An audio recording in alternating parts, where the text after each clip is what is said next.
அனைவருக்கும் வணக்கம். நான் உங்கள் ஜோதிட ரத்னா ஜெய்சங்கர், அருப்புக்கோட்டை அண்ணாமலையார் ஜோதிட நிலையத்திலிருந்து பேசுகிறேன். இப்போ நம்ம என்ன பார்க்க போகிறோம் அப்படின்னா,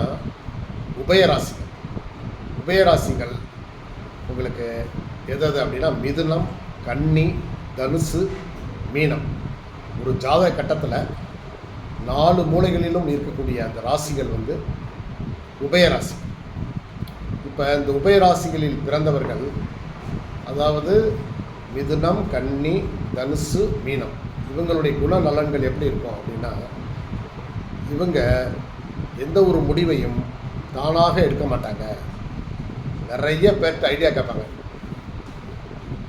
ஆனால் அதில் எதை செயல்படுத்துவது அப்படிங்கிறதுல இவங்களுக்கு குழப்பம் இயல்பாகவே இருக்கும்.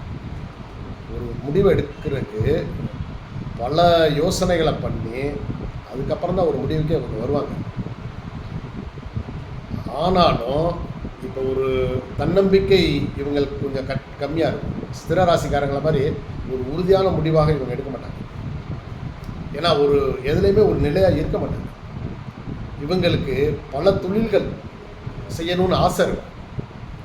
அதனாலேயே நிறைய தொழில்கள் அகலக்கால் வச்சு நிறைய அனுபவ பாடங்களை படிச்சிருப்பாங்க. யார்? இந்த உபய ராசிக்காரங்க. சரிங்களா?